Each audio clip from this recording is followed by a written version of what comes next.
O assassino, em fúria, ele dá a primeira facada, a segunda facada com ela em movimento, ele acerta um pouco Vamos mais... falar do caso da Vitória. Pra quem... Tem muita gente aqui que acaba não acompanhando, né?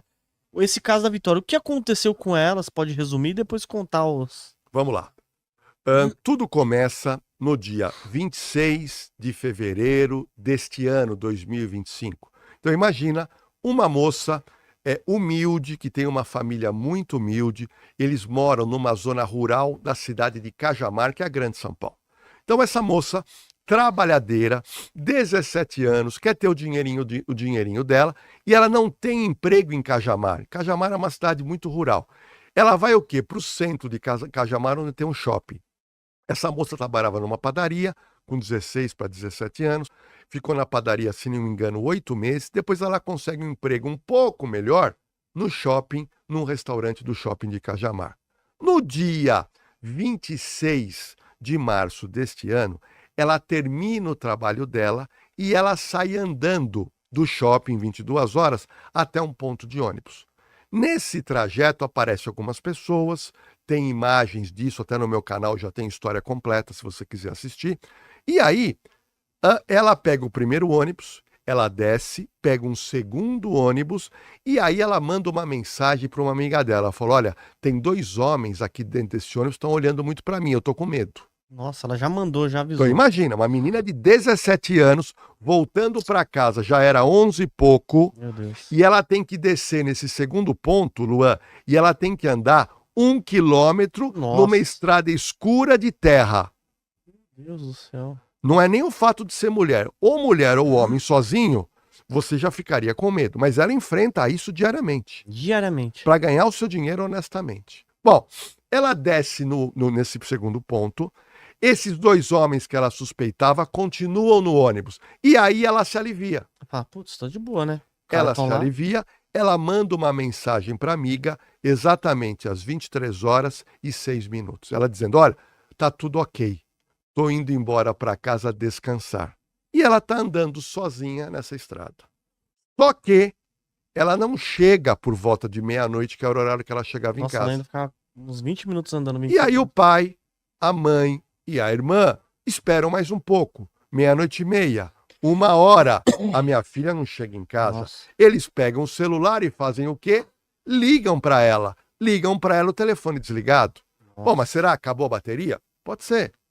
Liga de novo, acabou a bateria. Liga de novo, acabou a bateria. Espera até amanhã no dia seguinte e nada. A menina desapareceu. Liga para as amigas, ninguém sabe nada. Liga para a amiga que recebeu a mensagem. Não, ela me mandou mensagem 23 horas, depois ela não entrou mais em contato. E a partir daí, a família vai à delegacia de Cajamar e faz um boletim de desaparecimento. O que aconteceu? Por algum motivo, as emissoras de televisão acharam o caso muito enigmático e começaram a trabalhar o caso. As emissoras foram atrás dessas imagens, que é a imagem do shopping. Então, você tinha a imagem já do shopping, ela indo até o ponto de ônibus. Ela indo no segundo ponto de ônibus. E depois de 5 dias...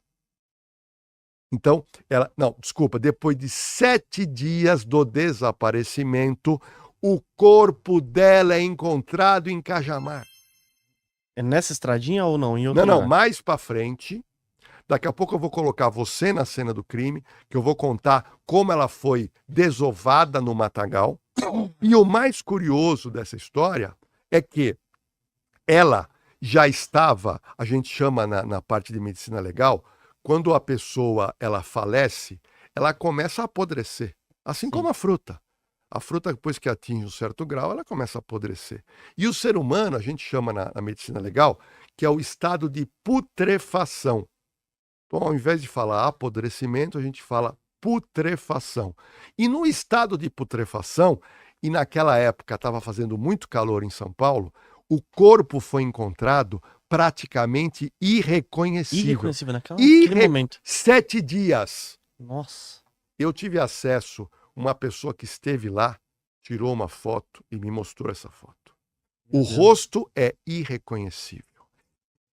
rasparam a cabeça dela. Ela foi encontrada nua, simplesmente com um sutiã meio que pendurado no pescoço. E você olhando para ela, você imaginava que era a Vitória Regina, mas não dá para falar que é, porque o rosto é irreconhecível. Irreconhecível. Aí chama o pai e chama a mãe, que não tem condição de reconhecer o corpo, mas nos braços e nas pernas elas tinham tatuagens. E aí o pai e a mãe olham para a tatuagem e falam: é Vitória Regina, é a minha filha. Então, naquele momento, Nossa. o delegado de Cajamar, ele olha e fala: pera um pouquinho, encontramos a menina desaparecida. Isso não é mais um desaparecimento. Agora é um caso de um assassinato de uma moça de 17 anos de idade. E aí esse corpo ele é recolhido, enviado ao IML de São Paulo para se fazer a perícia. Eu quero aproveitar e contar para você que está assistindo agora o TubaCast, como o que a perícia médico-legal de São Paulo localizou. A cena do crime ela é importante porque uma das importâncias é como o cadáver foi encontrado e quais as lesões que esse cadáver apresenta. Então eu quero dizer para vocês, inicialmente, qual foi a lesão que o médico legista encontrou depois de lavar o corpo. Para quem não sabe, quando uma pessoa é morta, ela é conduzida no carro de cadáver.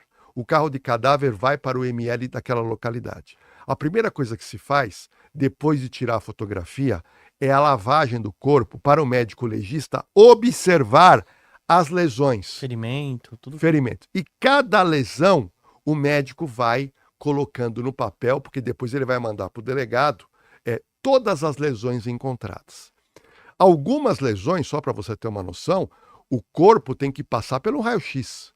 E foi o que aconteceu com Vitória. Por quê? O médico legista... Tá aparecendo bem a cabeça aqui, Matheus? Aqui. Então, imagina que o médico legista fez uma análise e verificou do lado direito da boca, aqui do lado direito da boca, bem nesse canto, o que aconteceu? Ou ela leva um murro muito forte, ou alguém pegando um objeto contundente, pode ser uma barra de ferro, pode ser algum objeto mais pesado, e ela foi atingida na lateral da boca, provocando um ferimento externo, mas provocando uma fratura na arcada dentária de Vitória. Então foi muito forte. Então vamos lá. Então ela leva essa pancada antes de morrer. Quando o perito lava o corpo, depois de encontrar essa pancada, ele verifica o seguinte: ela apresentava equimoses da região peitoral. Ou seja, ela levou pancadas no peito, que provocaram lesões no peito identificadas pelo médico legista. Quando o médico vira o corpo de Vitória, ele observa equimoses aonde? Na panturrilha direita. E observando essas equimoses, a conclusão é: ela foi virada e chutaram a perna dela, acertaram a panturrilha, provocando equimoses e hematomas constatados. O perito médico legal, médico legista, diz: essas lesões foram provocadas com Vitória em vida. E ele alega no laudo: ela provavelmente foi torturada antes da morte. O médico legista constata: ela não foi morta no dia 26 para o dia 27. Ele alega que ela foi morta 48 horas depois do desaparecimento. Nossa. Por quê? Porque o estado cadavérico demonstrava que ela estava morta durante 5 dias. E ela desapareceu, já tinha 7. Olha que curioso. Tudo isso analisado pela medicina legal. Mas o que acontece? O médico legista aí vai localizar as lesões que provocaram a morte de Vitória. E a primeira lesão, que foi a lesão mais grave, tá dando para ver aqui? Então vamos lá. Ela leva a pancada pelo lado direito. Só que a facada, ela recebe uma primeira facada aqui, ó, na região do pescoço, uma facada profunda, que pega uma artéria e ela deve ter jorrado muito sangue. Nossa. O assassino, em fúria, ele dá a primeira facada, a segunda facada com ela em movimento, ele acerta um pouco mais embaixo, na região da clavícula do lado esquerdo. E ele dá uma terceira facada que pega do lado esquerdo para a direção central do corpo dela, também na região peitoral. Ou seja, 3 facadas que provocaram lesões pérfuro-cortantes, sendo que a principal foi a perda de sangue nessa região do pescoço que redundou na morte de Vitória Regina. Então, essas são as lesões encontradas em Vitória Regina. Mas o que eu vou contar para você, Luan, do TubaCast, são as novidades que eu levantei de ontem para hoje. É uma exclusiva. Tem como colocar exclusivo aí? Exclusivo aí, Matheus. Televisão a gente põe exclusivo. É exclusivo. Olha o que nós descobrimos. A imprensa havia noticiado, com verdade, que ela foi encontrada sem cabelo. Rasparam o cabelo dela. Ok, isso é verdade, mas daqui a pouco eu vou contar para o seu público o que aconteceu com o cabelo dela. Mas eu quero te contar, e agora eu quero colocar você na cena do crime. Por isso que o meu YouTube chama Na Cena do Crime. Vamos lá. Imagina, pega uma estrada de terra com vegetação dos dois lados. Num determinado momento, alguém levou essa moça até lá morta. Então ela estava dentro de um carro. Sim. Ok? O carro estacionou e essa moça foi conduzida mata adentro. Cerca de 210 metros. 210 metros para dentro da mata. Mata adentro. Luan, nós calculamos, e a gente descobriu com a família, que Vitória Regina pesava 60 quilos. E eu pergunto para você, Luan, eu queria que você que está nos assistindo colocasse nos comentários aqui do TubaCast. Carregar uma mulher de 60 quilos durante 200 metros, Luan, será que é fácil? Muito difícil. Muito difícil. Não tem. Tinha que ser umas 2 pessoas, né? Ali no meu ponto de vista, como leigo. Vamos lá. Quem faz musculação sabe que 60 quilos é aquela barra Sim. que pesa 20 quilos e mais 2 anilhas, uma de cada lado, de mais 20 quilos. Você tem que pegar uma pessoa. E é desajeitado você pegar um cadáver. Não é um. É um corpo que não oferece ali mais resistência. Então, ela foi conduzida dessa estradinha para 210 metros mata dentro. Outro detalhe, nesse percurso tem uma cerquinha, e essa cerquinha é de arame enfarpado. E a pessoa que me contou e esteve no local disse que para passar essa cerca, obrigatoriamente você tem que pegar esse arame enfarpado, alguém levantar para você passar pelo meio. Sim. E veja bem, como é que eu faço isso com uma pessoa falecida de 60 quilos? Ó o mistério, hein? É um mistério. Bom, passado essa cerca, eles continuam andando com essa mulher e ela é jogada nesse local. Nossa, ela é jogada nesse local e foi encontrada 7 dias depois, só por um fato. Os cães farejadores da Guarda Municipal de Cajamar sentiram o cheiro, porque o cheiro é muito forte. Nossa. Se não fossem os cães, ela não seria encontrada. Os cães localizaram o cheiro, os guardas se aproximaram, viram a menina e calcularam que era a Vitória Regina. Bom, ela estava nua, completamente nua, com todas as lesões que eu acabei de contar para o seu público, só que a novidade que eu trago para você, numa distância de mais ou menos 30 metros, o cabelo dela estava, as mechas de cabelo foram localizadas lá nesse matagal. Nossa, então cortaram lá para. Será que é para não reconhecer, doutor? Tudo isso são incógnitas. É. Você concorda? É um mistério. Na cena do crime, é um mistério. O cabelo não sumiu. Todo mundo disse que o cabelo sumiu. Não sumiu. O cabelo foi encontrado. Não do lado, mas numa distância. Não foi encontrado imediatamente. Mas sempre tem um policial mais xereta que tá fuçando, Tá olhando que e acaba... encontrou. E encontrou. Então essa moça foi encontrada lá e aí começa uma grande investigação. Só que Cajamar é um local rural, você não tem ninguém andando à noite, você não tem câmera de segurança, você não tem nada. Você não tem movimento de carro, você não tem nada. E a polícia sai do zero. Nossa. E a polícia começa a investigação atrás de quem? Com quem ela tem relacionamento. É. Da Às vezes região. um namorado, às vezes um conhecido, E amigo. a polícia foi atrás de um namorado, de um ex-namorado, de uma pessoa que ela teve um caso, e assim foi.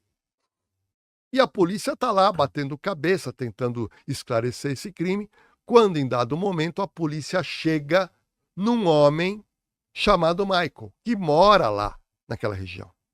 Esse homem é ouvido uma primeira vez, alega que mal conhecia a moça, é ouvido a segunda vez, também não dá nada, quando o delegado pega umas contradições no que ele falou e o delegado resolve pedir a prisão temporária e a justiça dá.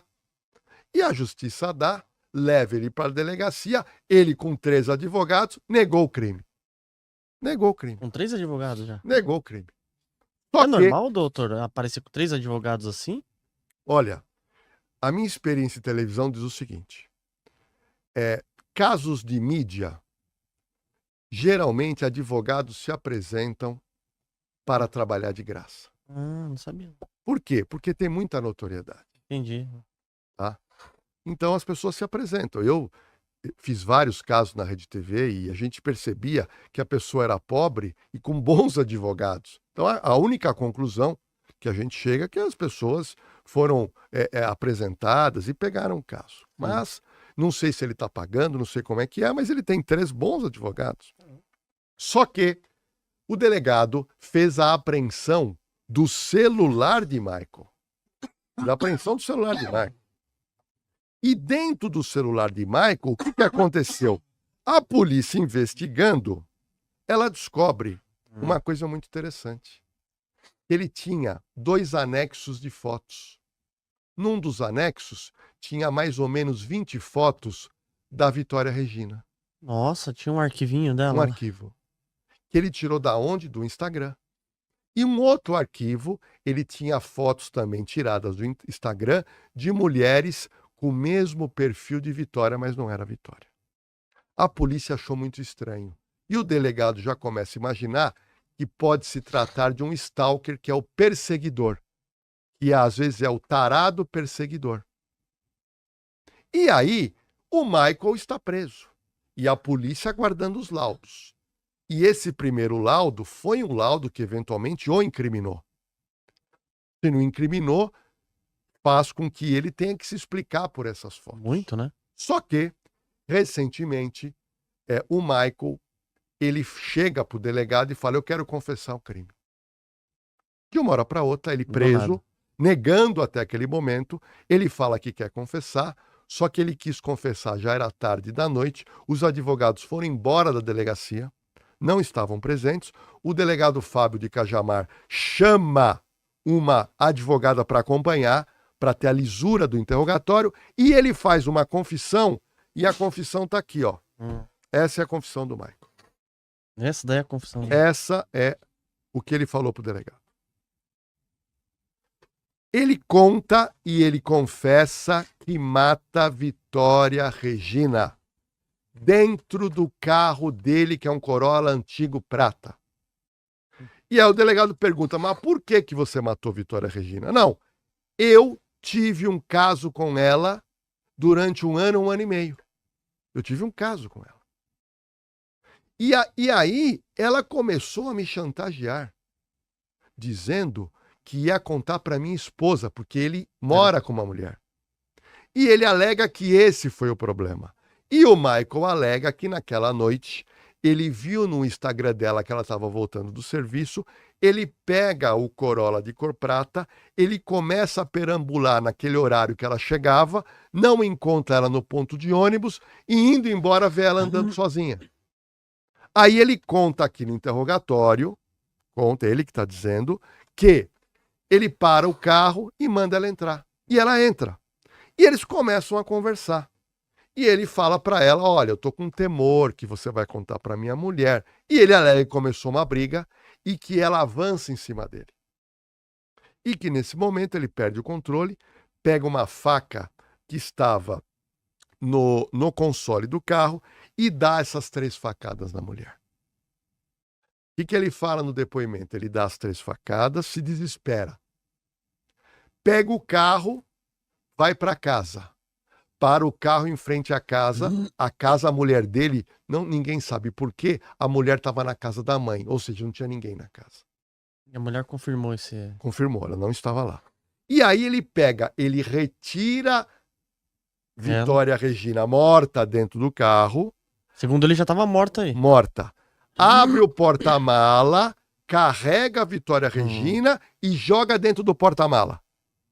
A pergunta que eu te faço, Luan, aonde que vai ter manchas de sangue? No banco, no porta-mala, em todos os lugares, né? No chão. No chão, exatamente. Concorda? Tudo, Porque tudo. você imagina uma pessoa levar um corte no tudo. pescoço, espirra sangue. Espirra sangue. Nossa, que, Então, que bombeia, né? Essa é a história que ele conta. Luan, semana retrasada, eu tava cortando as unhas do pé e eu cortei um pouquinho do... Sabe quando você tira um filé? Luan, eu comecei a esguichar sangue o meu dedinho. Não, você não acredita. Parecia que tinha acontecido uma cena do crime. Sangue na minha casa.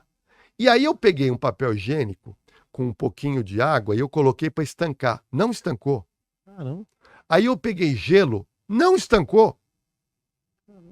Aí eu vi aquele sangue jorrando, eu com um pano, mas olha, sujou a minha casa de sangue. Em dado momento, eu falei, vou ter que ir para o hospital, acho que levar um ponto. Aí eu tive a brilhante ideia de colocar a perna pro alto. Então, eu peguei um pano, amarrei, levantei o meu pé, aí o sangue desceu, aí parou de sangrar, aí teve ali uma regeneração, parou de sangrar. Olha, um detalhezinho de um cortezinho de nada, eu tive que depois limpar minha casa inteira de sangue. Então eu quero que o seu público entenda como é que teria ficado o carro de Michael. Nossa, isso é doido. O chão da frente da casa e o porta-malas. Tudo, né? Aí o que ele diz? Bom, matei a moça. O que eu fiz? Ele pega o carro, sai com o carro dele e desova a moça no mato. Ele falou que nesse mesmo dia. Mesmo dia. Aí ele volta para casa, o carro todo ensanguentado, ele entra, se limpa do sangue, vai dormir porque ele ia trabalhar no dia seguinte. Só que ele não consegue dormir, estava muito nervoso. No dia seguinte ele foi trabalhar. Ele foi trabalhar, chegou em casa às 5 e pouco e começou o que ele chama de grande lavagem no interior do carro e no chão. De um dia para outro o carro já vai estar podre. Então, né? lavou, disse que lavou. É a história que ele conta. Só que tem um detalhe. No interrogatório, agora vamos contar as mentiras de Michael. Porque eu identifiquei 11 mentiras. 11 mentiras. Vamos contar as mentiras dele. O delegado pergunta, bom, quantas facadas você deu? Eu dei 2 facadas. E na realidade, ela recebeu 3 facadas. O delegado pergunta, por que você cortou o cabelo dela? Não, eu não cortei o cabelo dela. Não, mas ela tá sem cabelo. Ele não explica. As agressões constantes no corpo. Não, eu não bati, eu não torturei. Na cabeça, né? Outra coisa, o carro, a perícia fez 1 perícia, 2 3 perícias. Não tem um pingo e de sangue. praticamente não localizaram nada. Bom, agora a perícia localizou uma microfração de sangue de Vitória, uma microfração de sangue de Vitória no batente da porta do banheiro da casa dele. Tá? Na casa. Na casa. E encontra um material genético que é tão pequeno que não se sabe o que é. Pode ser sangue, pode ser um cuspe, pode ser um suor. E esse material genético de dentro do porta-mala seria de Vitória.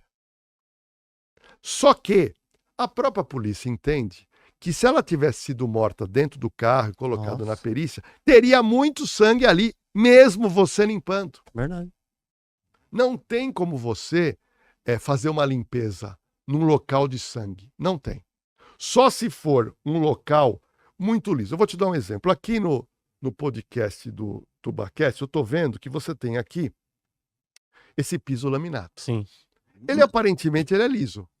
Mas você concorda que um piso Sim. do lado do outro, ele tem... Ele tem uma Então, frestinha. então, por mais que você limpe, Não vai ficar limpo. ele vai... essas ranhuras vão entrar sangue. Sim. Você Entendi. não vai nem ver. E aí, se você estiver me assistindo agora, tiver curiosidade, vai no Na Cena do Crime no YouTube, porque eu tenho lá a história completa da morte de Isabela Nardoni. Eu consegui o laudo. Pra você ter uma noção, Nossa, legal. a Isabela Nardoni sangrou ela sangrou desde o elevador, a entrada para o apartamento, sangrou dentro do apartamento. Ô Luan, pra você ter uma noção, eles limparam tudo. Foi tudo limpo. O casal teve tempo de limpar. E a perícia localizou todo esse monte. sangue. As manchas. Tudo. Tudo. No canal Na Cena do Crime eu mostro as manchas. Eu mostro o laudo da perícia. Por quê? Porque não tem como limpar. É. Então, o Michael mente que matou ela lá dentro. O Michael mente porque a menina foi agredida, foi torturada. Ela não foi levada no mesmo dia no local do crime. No local Foi da 2 desova. dias depois, né? Então, aí ele confessa. Só que ele confessou. Num dia, ele confessou aqui, ó, no dia 17 de março. No dia 18, os advogados foram lá e falaram o seguinte: essa confissão foi arbitrária, foi pressão psicológica, ele nega tudo isso. E os advogados com o cliente na cela pegaram um celular, ligaram gravando a mensagem e perguntaram: o que aconteceu ontem? E ele falou que inventou a história. Olha. Tudo gravado. Coloquei Na Cena do Crime a história, coloquei esse áudio para você ouvir. E ele fala que foi pressionado, foi colocado num banheiro podre e que ele ameaçaram acusar a mãe, ameaçaram acusar a esposa e ele resolveu confessar. Só que a confissão dele, ele falou, foi inventada. E nesse caso, doutor? Bom, a notícia é a seguinte. Ontem havia uma expectativa da análise do Ministério Público sobre o caso. Por quê? Porque dia 6 agora de maio vence a prisão temporária dele. E a justiça vai ter que decidir, solta o Michael ou deixa ele preso. O promotor ontem denunciou o Michael como autor da morte de Vitória, como autor de tortura, como autor da ocultação do cadáver e fraude processual. Só que o promotor cita na denúncia o quê? Que ela foi morta dentro do carro. Ele se baseia na confissão do Michael. Só que da confissão para as provas, aí que tem um complicador. Uma diferença muito grande, né? Ou seja, a expectativa agora é se o juiz vai receber a denúncia ou não e que se vai manter o Michael preso ou não. Agora, a dúvida que eu queria repartir com o seu público é a seguinte. Você acha que o Michael fez isso sozinho ou teve participação de alguém? Ó, no meu ponto de vista de leigo, né? Você é mais apurado. E eu acredito que tem mais alguém ali. Porque não é possível, né? Ele tá querendo proteger alguém, na minha visão. Essa confissão dele já foi pra proteger algum comparsa dele, alguma coisa assim. Mas eu acredito que tem outra pessoa.